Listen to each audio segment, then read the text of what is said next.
still visibly shaken with his first trip into space. And with this simple shot of his eye slowly widening, we get that, with no words needing to be spoken. But this... Hey babe, so I'm in this crazy space elevator and we're going up, or... kinda cheapens it. Space in the MCU has become a punchline. Something anyone can cross with ease. The f was that? And apparently anyone can breathe in. Do you guys not need helmets? Anyone? Do you not need a helmet? Stop with the duck lips. Do you not need a helmet? That's a flirkin', dumbass. It's an alien. Aliens can just survive out in space. Oh yeah? Then why did Ebony Maw go out like this then? Now let's talk about the volume. Before, actors had to perform against giant green walls. Now, thanks to this new technology, they can see the environment that will end up in the final image on screen. While you'll always hear the cast and crew talk about how great it is, there's no escaping how it all just feels like a Star Wars ride at Disneyland, or how it makes big battles feel like they're taking place in a friggin' closet? At the end of the movie, when Fury and Kamala's family hurtle towards Earth at thousands of miles per hour and crash violently, yeah, they're all dead, right? Nope. Just walk it off. Do some stretches. You don't even need to be an expert to see that they're surrounded by screens. Maybe it's how muddy everything is, how tight the camera's locked on all the actors. You guys couldn't just go to a park? This is starting to feel like a TV show, and therein lies a big problem. The Disney Plus effect. While you could argue how good the Disney Plus Marvel shows have been so far, it's clear they're pumping mountains of cash into making sure everything looks as cinematic as possible. But something funny starts to happen when your shows look as good as your movies. Your movies start feeling like shows. You start to see how its $275 million budget was divided. Ominous invasion of a fleet of menacing warships, and about 30 actual bad guys. Epic resolution where Captain Marvel saves an entire planet, about 15 trash bag people. No, you're good. Just keep walking forward. And it's not just the jarring transitions from grand CG shots to bumpkin-ass close-ups. It's how all the props feel unfinished. Like this on Fury's desk. What is this? I've seen more intricate design on these things. And I can make a whole video on holograms throughout cinema. From Solo to Shang-Chi, Black Panther to Blade Runner, there's usually something interesting about how they look. From the way they glitch to the colors affecting their surroundings. The holograms in this movie are, I hate to say it, a bit uninspired. And this call ended should be flipped to face Kamala, right? Nick Fury was flipped a few seconds earlier. Why do I notice these things? That's what men are supposed to do. They're supposed to provide for a woman. So when a woman already has everything... Oh, that's when they feel intimidated. That's when they feel intimidated. That man isn't intimidated by a woman like you. He's annoyed by a woman like you. Because a man doesn't want to date another man. He wants to date a woman. So let's flip it so it makes sense and pay attention, right? A woman like you that's independent boss babe, she took on characteristic traits of a man, like being non-agreeable, being assertive, and being dominant, which is all A-type personality traits, which is naturally masculine traits. So when a woman takes on that trait, it's like, ew, you're like a man now. So it's annoying. It's not intimidating. Now let's flip it. Let's say if you got with a man and he was very flamboyant and he didn't have any ambition and he was very agreeable, like he was a yes man. He had no backbone. Would you feel intimidated by that man? No. If he was Checkmate. Wait, Stop it. Gotcha, bitch. Ladies, do you think the man you want would care about your past? Not for the correct man. I think for the man, I guess, that's supposed to be with that woman, he would look at it as the stepping stones that got her to be with him. A woman's past does matter, just like a man's future matters. Statistics shows that when a woman reaches a body count between 5 or 6, the likelihood for her to maintain a long-term relationship drops down to 20%. That means that it matters to her, and she will always be unsatisfied. Imagine eating something and never feeling satisfied. You're gonna be like, that's gonna suck. Feeling full, that's a good feeling. You settled, you are content. And women that sleep with a whole lot of men, they aren't content because they've been comparing sizes, bank accounts, height, the man that can raise her up and all of these type of things. So she becomes an unruly woman, meaning that she's for no man. She's only for herself and for the streets. Since you have the right to abort, should men have the right to not pay child support? At the end of the day, the government protects children. So by paying child support, you're protecting the child. That don't make any sense at all. If the government protects the child, they wouldn't give authority for the woman to abort the child. Gotcha. Yes. No, I mean, like, yes. Yeah. He is him! If we speak to you guys a certain way, Yeah, it's you guys will not like it. like, But you guys could speak to us a certain way. It goes both ways. If you work for a company, are you going to speak to your boss the same way your boss speaks to you? You are not my boss. The fact that you just said you are not my boss is because you view your boss as more than your man, and that's your problem. It's the problem the way you view the man. My boss pays me. And your man currently right now takes care of you and your 4 kids. That's not, wait, we're not How talking about is my it equal situation. if you and your boss is an equal and you and your man that's providing for you is an equal? Obviously, the way he speaks to you is going to be much different the way you speak to him, just like it's much different the way you speak to your boss and your boss speaks to you. Gotcha, bitch. What about you? Who's the prize? I think women. But hear me out. For me, like my man, like he's my prize, right? But like a lot more people competed for me than him. Like women, we attract men easily. So you said that you're the prize because a lot more people competed for you, meaning that you have more options. Yes. Got you. I would say that out of all those options that you had, you chose him. He's a prize. Nope. Don DeMarco. Look, think about this. He ain't have a lot of options. He just took what he can get. So who's to say if he had a whole lot of options, you maybe not even would have been his first option. Gotcha, bitch. So this is your hinge date tonight, guys. Recently, I caught up with an old friend, and she was telling me that she got divorced. And I was so surprised because her and her husband were such a cute couple, and they had been together for 11 years. So I asked her, like, what happened? I figured something bad happened. She's like, honestly, I was just bored. Like, my husband, all he did was work. I was a stay-at-home mom. We had 3 kids, and I just... Oh, it's her friend, not her. Got lonely and bored. And she says that when she would bring it up, like, he would take her out, but it was just boring to her. Like, she needed some excitement in her life. She just felt like she was just a mom and a wife, and her husband just wasn't doing that for her. And she had other friends that had, you know, boyfriends, or like they had just got married, and they were always going out, always going on vacation, always partying, like going to the club, going to the bar, hanging out with friends, and they did none of that. And when she would bring it up to her husband would always tell her, like, I gotta work. Like, you know, they had a big house, they had nice things. Like, he was just trying to work. So they ended up getting divorced. And now, you know, she's single, she lives alone, she's working, and she's dating. So then I told her, oh, well, that must be exciting, like dating and stuff. And she's like, no, I fucking hate it. And I was like, why? And she's like, because all they want to do is just have fun. We can't win. They just want to go to the club. They just want to go to the bar.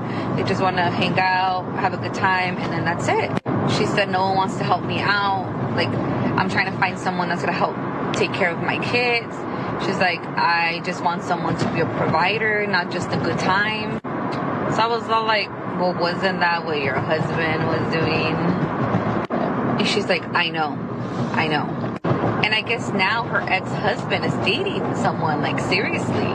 They have been divorced for a total of 3 years, and he has been dating this girl for 2 years.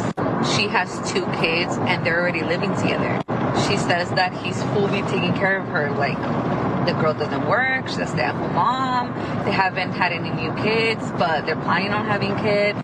And she's pissed, because she's like, how can he move on so fast? Like, you know, I can't even find nobody, and he just found someone so quick. Yep. That's called the post-divorce humble, right? This is what happens. So women, they meet their husbands at like 20, right? Let's say 25, whatever the hell you met your first. You know, it's college, high school, whatever, early 20s. And the thing is, when they met their husband, he's a 4, right? Or he's like a 5. And like the girl's like a 6. She gave this 4 or 5 a chance. Looks wise, let's say. And like overall charisma. Because, you know, the older you guys get, just the better. You guys just age well. Do you know what I mean? Like, yeah, you guys might get a couple more pounds, a few more wrinkles, but you can't, like, there's just nothing like a seasoned man, let's say, okay? So what the wife doesn't realize is that you guys are getting better every year. Every year, you make more money, you become more assertive, you get better at telling women to shut the fuck up. And so what the wives don't realize is they still see you as a 4. But then the guys get to be like a 7. And she's a 5. And do you know who the guy dates next? Between a 6 and an 8, depending on how good looking. 10 years younger than you. I knew someone else. He married a woman around his age, and they recently got divorced, and he's like 37, 38. And he's a really successful, he works in media too, so he's a really successful like commentator, I'll say. And I'll tell you, his ex-wife is pissed because his new girlfriend is hot. I met her and I was like, holy, he's dating this like model. Well, like she looks like a model. And I was like, and that's what happens is they move on. They're like, I can do better. It turns out we can't do better, but do you know who can? Him. And it's worse because the men are so much more humble because they don't even know they can do better. Like men don't really get attention like that, right? So they go around the world. Most guys don't know how good looking they are. Right? Because like women can find you attractive, but still not want to, like you're still a wouldn't to them, but they still find you attractive. Men, every girl that they find even slightly attractive is a would. So like, it's not really the same, but so the men don't really know how many women they're attractive to. Right? Where women think they're more attractive than they are because the men are like, you know, they all would. You know what I mean? And he didn't even want to give us another try, like, blah, blah, blah.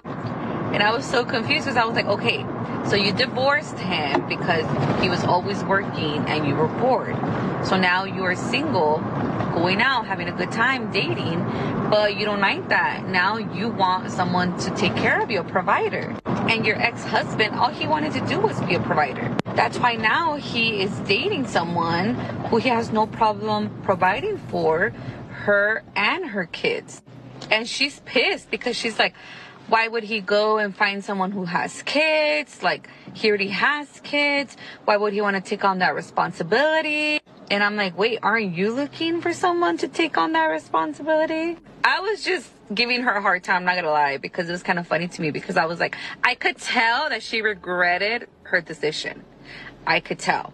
And I've seen a lot of people do shit like this where they get divorced for reasons that are not, I'm not going to say they're not valid because everybody's feelings are valid, but they're fixable problems. Like, I don't know if you guys have this wrong idea of marriage that is supposed to be like fun and happy all the time. It's not. I feel like every relationship literally depends on compromise. Like, you got to compromise something. You cannot have everything.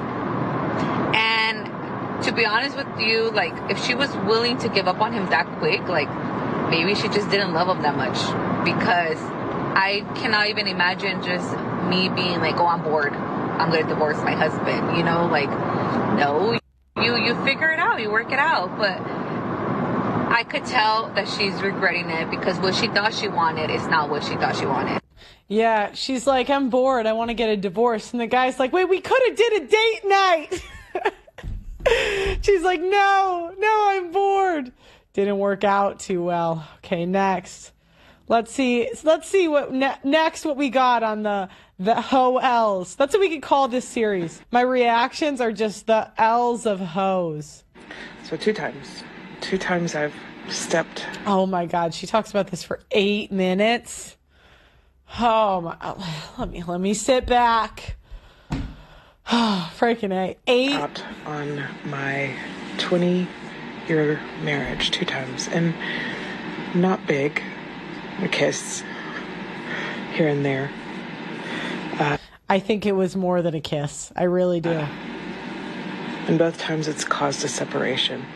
Because when you live in a situation, and here's the thing, I'm not going to justify cheating. I don't think it's justified, which is why I've chosen to separate after certain things. But at some point, whenever you're with somebody, and after, I'm going to tell you, I was with this person for 20 years. And for 18 of them, he made me beg to be touched. Okay, so when women say that the husbands don't want to sleep with you, okay, one of 2 things happen. Now, I'd like to say when the man does it, well, it could be 3. So the reason number 1 is she got fat. Okay, if you get really fat and your husband... Ms. Michaels, ma'am, it shows that you're suing for $50,000 in damages. Is that correct? Yes. Mr. Braxton, it shows that you have a countersuit for $65,000. Is that correct? Yes, Your Honor. Okay. Start with you, Ms. Michaels. What's going on here? Mr. Braxton was my fiance. Okay. And he gave me an engagement ring, a beautiful engagement ring with a 3-carat diamond in it. Okay. And one night, not too long ago, as I slept, he slipped that ring off my finger and slipped another one on it that has a cubic zirconia in it. Wait a minute. I'm confused. He asked you to marry him. Mm-hmm. You said yes. Mm-hmm. He gave you an engagement ring, diamond engagement ring, 3 carats. Mm-hmm.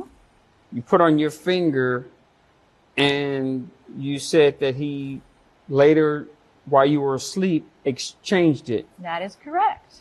Okay, you also said that he was your fiance. Is that why he's not your fiance anymore? I'm just curious. We broke up. I called off the wedding. Is this we'd had a before or fight. after the ring switch? This was before. Okay.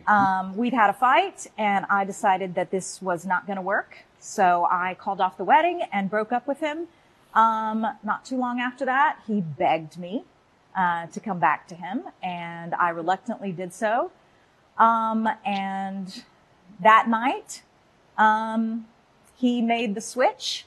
The next morning, I noticed there was something different. I called him on it. He eventually admitted that that was the case, though it took a while. I obviously broke up with him again, and I think that the only reason he tried to get back together with me was to get his ring back, because he said it should be his, that I was not entitled to keep this ring. Okay, so you guys had a fight. You called off your engagement. He said, baby, baby, baby, please. You came back. During that time, he does the switch. And then you said, you know what? That's it. I'm out. That's basically where we are right now. Correct? Basically, yes. Okay.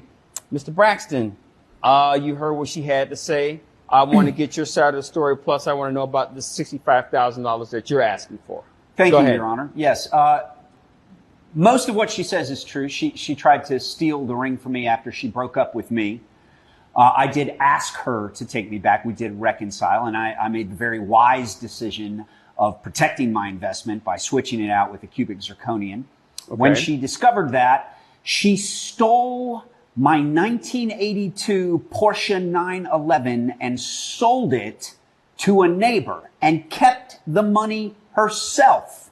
That's a car that I bought on my own and restored, and she stole from me after she tried to steal the ring that is clearly should be mine as well. So I'm assuming that the car is the $65,000 that you're countersuing for. Yes, Your Honor. Okay, ma'am, is that true? Did you sell his car? Well, first I want to say that people are not investment opportunities. So the fact that that's the way he refers to me tells you a lot about the kind of man this is. Okay. And when he so unchivalrously declared he needed his investment back and had switched this out, I decided to extract some revenge and get what was coming to me. Now, is that the revenge for the ring or the revenge for the selling of the car? Which is it?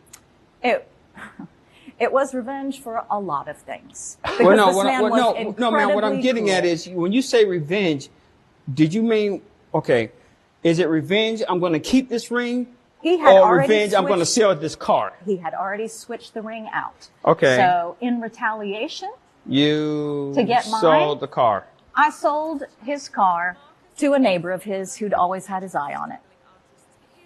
You sold the car to who? A neighbor of his.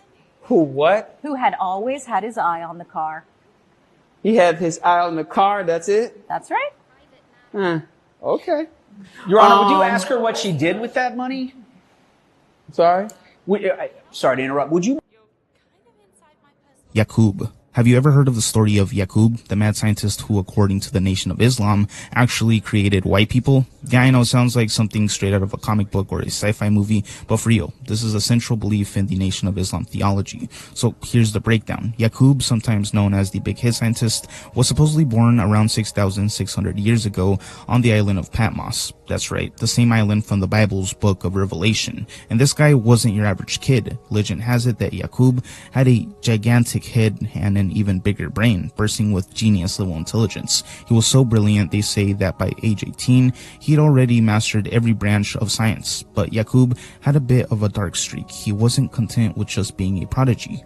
Nope. Yaqub had ambitions that were pretty hardcore. He wanted to create a new rebellious race of people. Why? Well, he reportedly saw himself as a rival to God, determined to build a people who would rule through cunning, manipulation, and deception. Basically, the ultimate villains. So Yaqub gathered thousands of his followers to set sail and landed on an island where he could begin his twisted genetic experiments. Through careful selective breeding, think ancient genetic engineering meets mad scientist type vibes, he started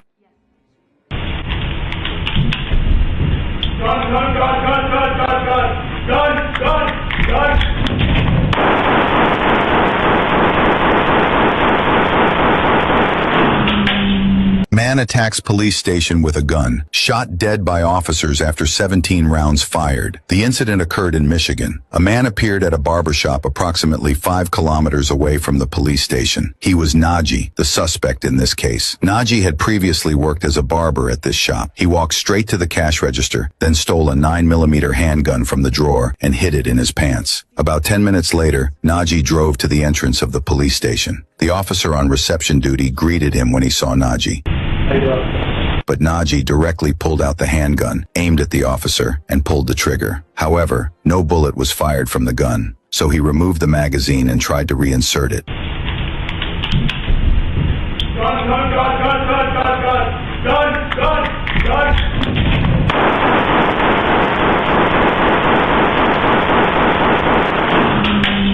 At the same time, the officer shouted, "Gun!" and fired at Naji, switching to footage from another surveillance camera.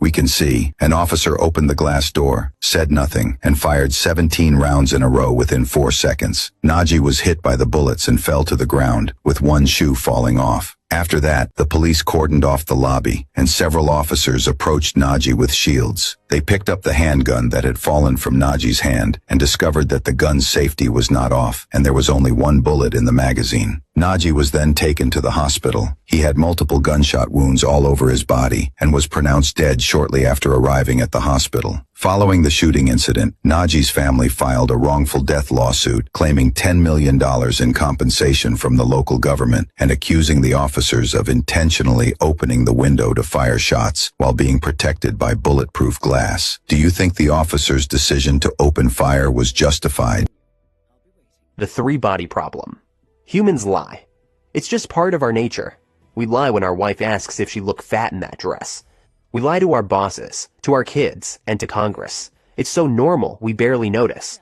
But in Liu Cixin's sci-fi trilogy, The Three-Body Problem, lying is an utterly terrifying concept to an alien race known as the Santai, or Trisolarans. Contact is first established during China's Cultural Revolution. The disillusioned astrophysicist Ye Wenjie secretly reaches out to the stars and invites the Trisolarans to Earth, hoping they'll fix humanity's problems. The Trisolarans are a telepathic species who communicate by directly projecting thoughts through electromagnetic waves. Thought is speech, so deception is biologically impossible. So when they finally grasp